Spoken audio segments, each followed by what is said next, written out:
Hello, Brave Nation, and welcome to episode 28 of BraveHawk Talk. I'm John Gross, and as always, BraveHawk Talk is presented by Pepsi. Pepsi, that's what I like. It's the most wonderful time of the year, and that means that your holiday clothes need to be fresh and clean, so pay a visit to City Cleaners of Pembroke and Lumberton. City Cleaners keeps BraveHawk's outfits on point, and they'll keep yours on point too. Today we are joined by Haleigh Jo Baker of the UNCP Spirit Squad and assistant wrestling coach Andrew Colbert. We'll start with Haleigh Jo, who, along with her teammates, dazzles us on game days, but she competes and wins outside of the black and gold too. And she even has a shoe bearing her name. Here's this week's Scotland Health Student Athlete of the Week, sophomore Haleigh Jo Baker. Haleigh Jo, thanks so much for coming on the podcast today. I'm excited to speak with you. Thank you so much for having me. I'm excited to speak with you as well. This has been a crazy semester for everyone. I know you being a member of the Spirit Squad maybe didn't have events to participate at, but what was this fall semester like for you? So this fall semester was actually pretty busy for me. I had two face-to-face classes that I attended, and the rest were online. And, you know, like you said, this has been a crazy semester thus far with COVID going on. And being a part of the Spirit Squad, we only had two practices, but those two practices were just amazing, being able to meet all the new dancers that are a part of the squad this year. I'm excited for them. And, you know, I'm keeping the hope, I'm keeping the faith that we're going to be able to continue our season in the spring. And I'm just looking forward to seeing what the spring semester holds. What were those two practices like? Were you able to, was it the first time that you had seen everyone in a while? Yes, actually it was. It was the first time that I was able to meet the new members of the UNCP Spirit Squad for the dance portion of the team. You know, we were 6 feet apart. We had our mask on. The girls are actually just amazing. I mean, they're catching on very quickly. We've learned probably about almost 10 sidelines this far just in the two practices, you know, that we had. But it was just great being able to finally meet everyone, get to know each other a little bit better. And I also was proud to be named one of the dance captains this year, along with Morgan. So it was just a great first practice and second practice, and I'm really hoping that we can get back into the groove in the spring semester. Well, congratulations on being named a captain. That's phenomenal. Thank you. And obviously people watch UNCP sporting events and they see and enjoy the Spirit Squad, but I'm sure most people don't know what goes into all of those routines. So what does a typical practice look like in getting set for, let's say, a football game? Okay, so for football season, normally that's when we're learning all the different sidelines. We have probably 30 or more sidelines that we have to learn. Obviously, we may not learn all of them beginning for football season, but by basketball season, we definitely know all of our sidelines. But our practices are 2 hours long, dance practices on Tuesdays and Thursdays for the most part. And honestly, that 2 hours is spent just learning the different sidelines, making sure that all the girls feel comfortable with the material, with the counts. It's a very energetic and high-paced practice because we are trying to get as much done in the 2 hours that we are given. So we're just doing our best to learn those sidelines for football season and then really be prepared for basketball season. Great. Well, we're certainly looking forward to that. And as you said, fingers crossed that we could get a little bit more back towards some sense of normalcy and we could have some home games with the Spirit Squad there.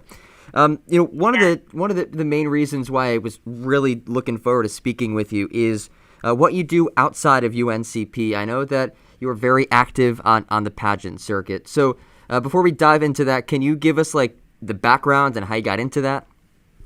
Sure. So getting into pageants, I started very young. I was probably about 3 or 4 when my mom entered me into my first pageant. I think it was the Pretty in Pink pageant. And then obviously from there, I kind of took a break because I was so young. I didn't really know what was happening, what was going on. And then I decided that I wanted to do a pageant when I was probably about 8 or 9. And since that, I've just continued to do pageants. There are a lot of wonderful systems out there that I've had the opportunity to compete in. And it's not always glamour and glitz like people may see on TV. These girls and I, including myself, we are out in the community serving, giving back our time without expecting anything in return. Some of these pageant systems allot scholarships to young women to continue and further their education. So I started when I was 3 or 4, took a little break, and now I've just been going at it since. And you said you were about 8 years old when you decided that you wanted to get back into this. What led to that decision? I think it was because I watched Miss USA and Miss Universe, and as well as Miss America when they live streamed it either on the computer or if it was live on TV. And just seeing those girls walk across the stage and, staying true to who they are and telling their why they compete or what made them want to compete or their drive was kind of what made me want to start back competing in pageants for myself, because I wanted to be like them. I was looking up to them on the TV. They're so beautiful, so elegant, so confident, and they're inspiring young girls and are role models. So I wanted to do the same thing for younger girls. And you mentioned you saw them talk about their why. So I'm curious, what's your why?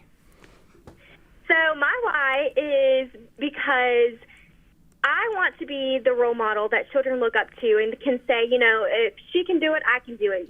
She never gave up. I'm never going to give up.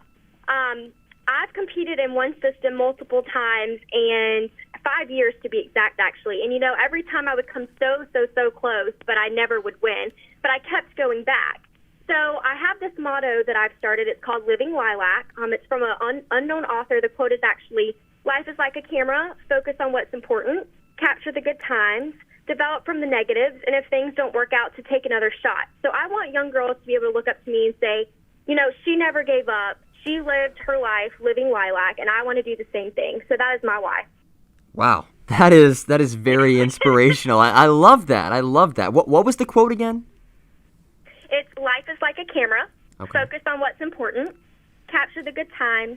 Develop from the negatives. And if things don't work out, take another shot.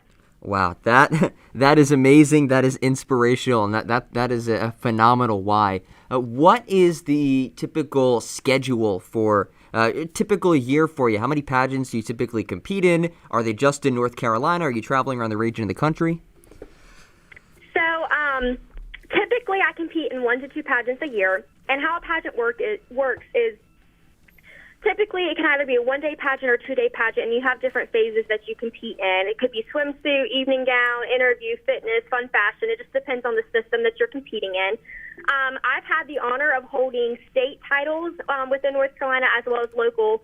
And also last year in 2019, I traveled all the way to Orlando, Florida, to compete in the Princess America pageant and was honored and blessed to be named the 2019 national team for Princess America. So I've had one national title, and with that title, that's kind of when COVID hit starting in March. So I didn't have a lot of opportunities to travel around the state like I would have liked.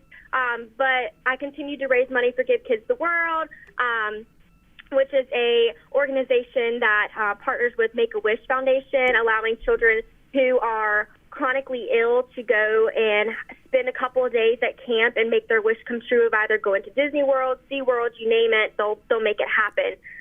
So I've had a couple state titles, local titles, and one national title, and I'm excited, actually. I just announced last night, it's officially, 30 days now. Yesterday was 1 month until I'm going to be competing again in Spartanburg, South Carolina, for the Miss North Carolina Collegiate America title. So hopefully, crossing my fingers, I'll be able to represent North Carolina once again.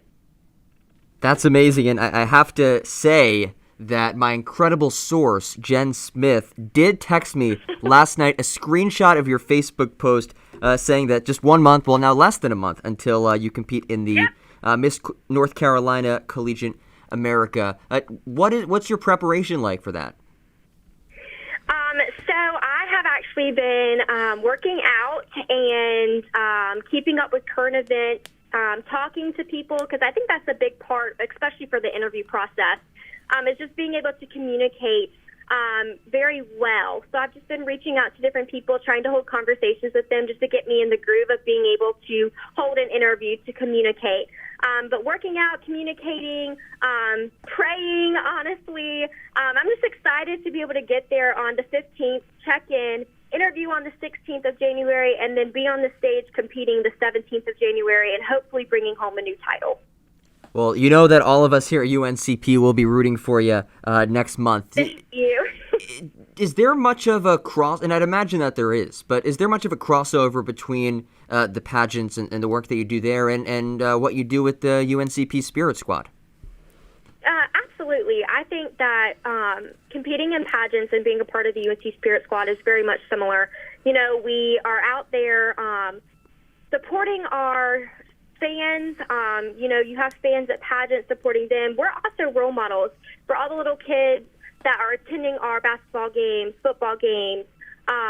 You know, we're their role models. I can vividly remember last season during football season, we were out on the field, and there were little girls up in the stadium who were wanting to dance and chant along with us. And after halftime and we had our break, I remember a couple of us going up to those kids and teaching them some sidelines and some chants. And then we also held an event on campus where we allowed the community to come out and learn volleyball, golf, basketball, dance, cheer. And we were their role models, and they looked up to us. And that's the same thing that you're doing when you compete in pageants. You're being that role model. You're communicating with your community. You're giving back. You're serving, and you're not expecting anything in return. And clearly, as you've just put it, there are people who look up to you and want to follow in your footsteps, whether it's with Spirit Squad or competing in pageants. What would your advice be to those who really look up to you and want to do what you do one day? I think the best advice I can give is, one, to never give up on your dreams and don't let anything hold you back. If you have a goal and you set your mind to it, you will achieve it if it's the perfect timing and if it's in God's plan.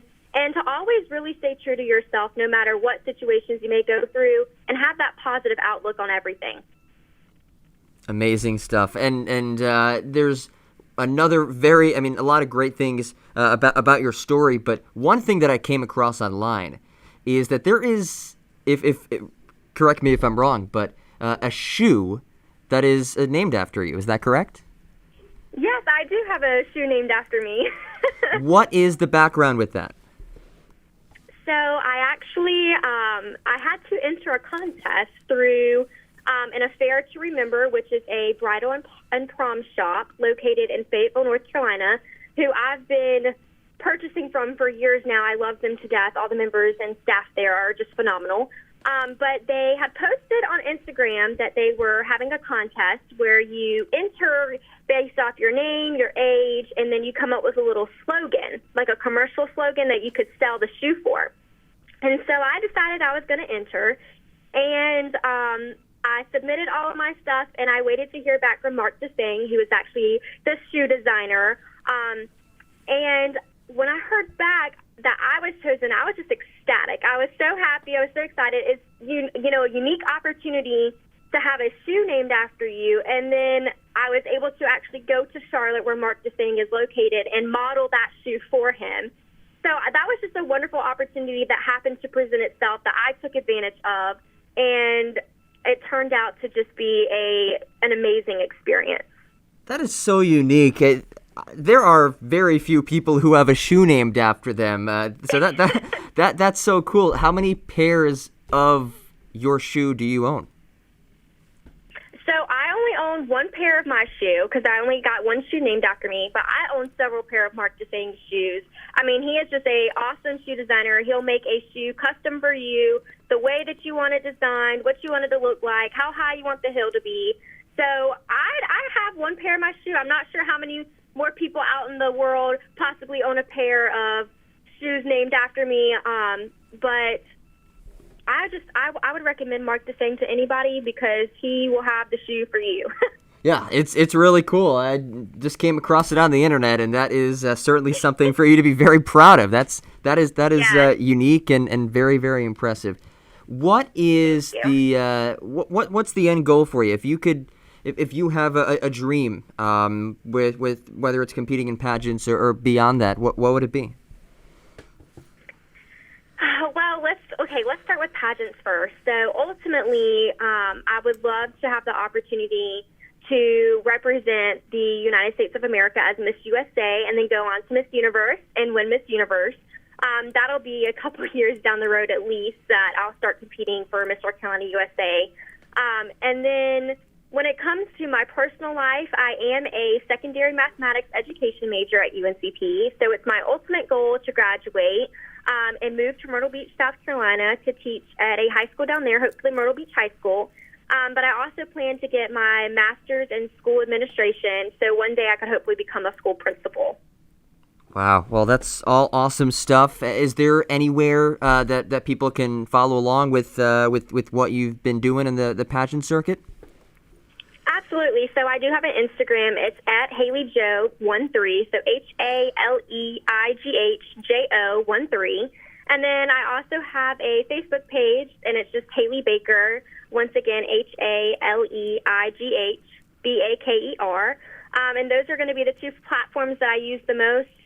So if you love to keep up with me, go ahead and hit the follow button on Instagram and the add a friend on Facebook. Haleigh Jo, thank you so much for your time today. This has been great. And again, we will be rooting for you next month when you compete in the Miss North Carolina Collegiate America. So best of luck with that, and thanks again. Thank you. Thank you so much for having me. It was good talking to you. Thanks again to Haleigh, and best of luck in next month's competition. We want to congratulate our great friends at the Wing Company for being named the Robisonian Reader's Choice Top Sports Bar of the Year in Robeson County. There is no better place to catch UNCP games than at Wingco of Pembroke, an official partner of UNCP Athletics. After a topsy-turvy offseason, the UNCP wrestling team kicked off its slate yesterday with a thrilling dual meet victory. So how did the Braves stay ready for one of the most anticipated seasons in program history? Well, in part due to an assistant coach and former UNCP wrestler who was black and gold through and through. Let's welcome assistant wrestling coach Andrew Colbert to today's show. Andrew, thanks so much for joining me today. I know this is a big time of the year for wrestling as the season just kicked off yesterday, and that's kind of where I want to start. That was an exciting match yesterday, a dual meet against Belmont Abbey. You come away with a late victory. What was that like for you and the team to finally be able to compete again after months off? Well, first off, thanks for having me. It's awesome to be here. And like you said, it was really exciting. It was awesome to see our guys compete again, after a long, 6-7 months. I know our guys really looked forward to it. And, it's all thanks to, this entire staff, the coaching staff, the athletic training staff, all the athletic directors and, everyone in between. It's awesome what they did for us, to help make, yesterday's event happen. And, it was great to, pull through with a win. And there have been so many moving pieces this offseason, to say the least. But at the end of the day, your wrestlers had to be ready to go once we got started yesterday, and they were. So for you as a coach with this team, what was this offseason like? How were you able to keep everyone locked in and focused as the season approached? Well, I think the biggest thing was, we just reminded them of their goals, and of our goals as a team, trying to keep them focused. Obviously with everything going on, with the worldwide pandemic and everything, and the coronavirus, it's hard for anyone to stay focused. It's hard for me to stay focused and not get caught up in the news or with the media or whatever is going on. But I think the biggest thing was we just tried to remind them of their goals and keep them focused on that. And always, there's always something, regardless of the situation you're in, there's always something that, there's a positive that you can take out of it. And, obviously last year didn't end like we wanted it to, and I think for, the guys that returned from last year, I think they kind of used that as fuel, to look forward to this season. So, And you mentioned last year, and while it was cut short, still a major season for this program, winning the Super Regional title, winning the Mountain East Conference in your first year as a member of the MEC. And I know this year's motto is Run It Back. I spoke to OT and Ryan and Bryce yesterday in the press conference and asked them about it. But to you, what does Run It Back mean? Like you said, we did have a good season last year, a great season, at that, and obviously it got cut a little short. But, we want to run it back as in, we want to get another conference championship, have multiple conference champions, if not all 10, at all 10 weight classes. We want to win another regional championship as a team, and have 10 regional champions or something close to it. And, run it back is just that. We want to be, champions through it all. And hopefully, this year is going to last through the national tournament. And, we want to be a national championship team and bring home a national championship trophy as a team. So. You are in your second year as a part of this coaching staff, and I know you kind of a bit of a winding road to how you ended up on the staff last year, your first year coaching, last year of eligibility. What was the story for you to become a part of this coaching staff? Well, I was injured throughout my entire career, really in high school as well. I tore my ACL in high school, and I tore it again my freshman and sophomore year here. So, I didn't get to compete until my junior season here, my third year, and then was still pretty banged up throughout that whole season, but finished it all the way through. And while I was here, I kept kind of suffering periodic concussions here and there, and then towards the middle of the year, my senior year, I suffered a pretty bad concussion, and I didn't get to complete the year. So that's kind of where, I still had 1 year of eligibility left, and that was kind of where I sat down with OT, and, I told him that I still really want to be involved with the wrestling team and what he brings to the table.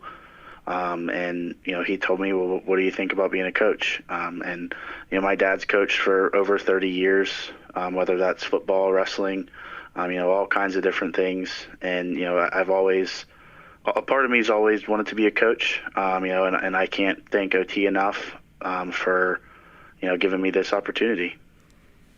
Listening to the trials and tribulations that you've been through as a wrestler, I think a lot of people would probably have just walked away and wanted to venture off in a different realm of life, but you've decided to stick with this sport. Why do you still want to be involved with wrestling?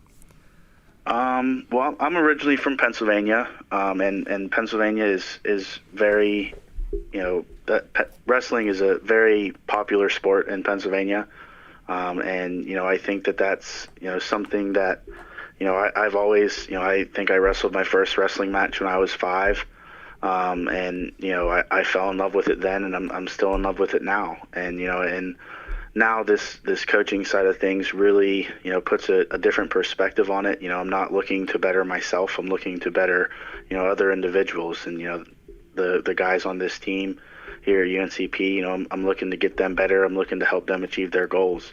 And I think that's the best, or most satisfying thing about being a coach is, seeing someone achieve their goals after, all the hard work that they've put into this. You mentioned Pennsylvania. I went to Penn State, and I was kind of fully in the midst of, really, it is the wrestling capital of the United States. And I spoke to Logan Saliga about it a couple episodes, too. I know you two have those PA ties, but it's a different breed up there. Has it been a difficult transition from being a wrestler to becoming a coach? I wouldn't want to. I don't think it's been difficult. I think that, obviously Blaze Shade just got a new job, but, he was here for my transition, and, he himself also transitioned, from a student athlete here to a coach, and he gave me a lot of, helpful, tips and some advice, and, as well as OT, OT's helped me tremendously. Both of them really, made the whole process, extremely easy for me. And also the guys on the team, I went from being their friend and their teammate to their coach, and they accepted that extremely well, and for that I'm very thankful for them. And they really bought into it just about as much as I did. So, are there things that you understand now as a coach that maybe when you were a wrestler and you'd hear your coach say something, you'd question it, but now that you're a coach, you understand it? Is there anything that comes to mind in that regard? I know exactly what you mean. Yes, there are definitely moments where I was an athlete and I was like, what the heck are we doing? Or something like that. Not just here, but, in all different levels of any sport, really. But, now that I'm kind of behind the scenes, working through certain things, I definitely, there was always a rhyme and a reason. It wasn't like, OT had us, out at 5:30 in the morning running through, Lumbee Field over there by Lumbee Hall, for nothing. That was to get us better. That's, there's a much deeper meaning to it. And, that's, I think, something that I didn't realize while I was an athlete. 5:30 a.m., not too many jobs that you get, after you graduate college are going to require you to wake up at 5:30 a.m. But, if you do happen to get that job, well, guess what? For the last 4 to 5 years of your life, you've been waking up at 5:30 a.m., for at least 3 or 4 days a week, out of the school year to get a practice in, and OT always makes the comparison. Well, you can type on a computer, for your job, but, not, someone's not going to be, banging on your head or trying to pull your arm off, like you're in a wrestling match. So, there was always a much deeper meaning, that I think I never really realized until I got to see it kind of from the outsider's perspective. I want to go back a bit to your senior year in high school. 29-0 as a senior, you won the state championship, an undefeated season. How did you go from that to UNCP? What was your journey to becoming a Brave? Well, like I said, my senior year I actually tore my ACL. I played football in high school as well. So in September of that, my senior year, I actually tore my ACL and had surgery right away. And did rehab and everything and came back strong and was able to wrestle that year. OT was recruiting me throughout the process, and, I told OT that I tore my ACL, and, he said, okay. I told a lot of other coaches that were recruiting me that I tore my ACL, and, I never heard back from them until I won a state championship. But, OT stuck with me throughout the entire process. He called me almost every single week to see how my rehab was going, how my knee was doing, how my head was, all this stuff. And I think that's really what, sold me on UNCP. I knew that I was coming to a place that, I wasn't just there for wrestling. I wasn't just coming here to be a wrestler. I was coming here to get, a good quality education. I was coming to wrestle, and, ultimately I was just coming to be a better person, and I think all the coaches that I've had, from the time I came in here, whether I'm coaching with them now or like I just said, from the time I came in here, have helped me become, who I am today, from OT to, Chris Naughty, my freshman and sophomore year, he was here, to, Blaze Shade, Juan Stimson, all these guys that, have helped me throughout this journey as a coach, and also, all the teammates that I've made that, are now lifelong friends. And that's really how I got here. OT would just, made me feel like I was important. It was important to him to call me each week and check on me, and and that meant a lot to me. So.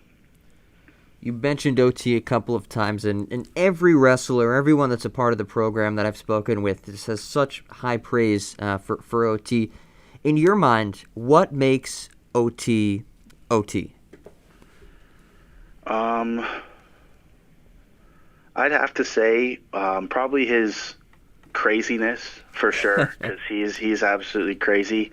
But just the way he cares for his guys, his family, everyone. I remember one time my freshman year, I had a class in Oxendine, which is all the way across campus from the Jones building here, and OT said as we were walking out of the building that he was going to try and say hi to as many people as he can to see if he can get them to smile. And these are, Wow. college-age kids that have, earbuds in and are walking through campus with their heads down and all this stuff, and OT's just walking through campus saying, "Hi, how are you?" To every single person that he sees. And that's just the type of person OT is. He'll reach out to you if you look sad and he doesn't know you from Adam. He'll say what's going on, and he'll let you talk it out. I think it's just the way he cares for the people that he loves. Whether that's his family, his wrestlers, his everyone. So That's some incredible insight. OT has obviously built a tremendous program on the mats, but as you've talked about, just building people's character and making them better people off the mats as well. One thing that has always stood out to me since I came to UNCP is how the wrestling program is involved so much just outside of the program. So whether it's SAC, I know you were involved with a SAC, or you see them at other sporting events cheering on other teams or working, volunteering. What is the culture of this program that leads to everyone getting involved outside of just wrestling? Well, that's one thing that OT advertises. When we recruit guys or when we're bringing guys in, we like to get involved in the community. We like to, help people out. That's a great way for us to just get our name, get our brand out there, and say, hey, we're part of the UNCP wrestling team. We have a match this day and this day.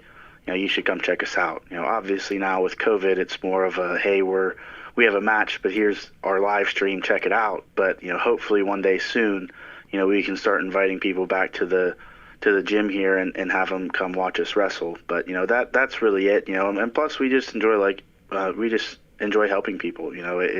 It's a good time. We've done so much. With the youth triathlon that's here. I remember we've done that in so many years past. When the bad Hurricane Matthew came through here, after things settled down, we went and helped people clean up their homes, and just all kinds of different things we've done to help get involved in the community and get our name out there. Help people see that we're not all just dumb student athletes or dumb jocks. We like to get involved in the community and help people out. Andrew, I want to end with a fun question. It's the holiday season. Christmas is just, 9 days away now. What, if you could have any 3 gifts under the Christmas tree, you go down there, you open them up, what would those 3 ideal gifts be? 3 ideal gifts. Yes. You could choose from anything in the world. I would go with a Permane Brothers sandwich. Wow. Never go wrong with one of those. Get the fries on that? Oh, yeah. See, people down here don't know that. See, they don't. We went to Permane Brothers, and they're like, what the heck? But, so I'd go with a Permane Brothers sandwich. I think a Corvette, a black Corvette. That's my dream car there. And I would say some new golf clubs. You can't go wrong with that. Awesome. Well, hopefully you get those 3 gifts, if not just one of them this year. I'm sure that would be great. But Andrew, thank you so much for your time. Best of luck throughout the rest of the season. Yesterday was a thrilling day. Great to finally have wrestling back. And I know we're all excited for the season to roll on. Yeah, thank you so much for having me, and go Braves. Thanks so much for tuning in. A reminder to follow us on all of our social media platforms at UNCP_sports and hit that subscribe button on YouTube. We'll be back next Wednesday with another episode. Have a great rest of your week, and remember to mask up.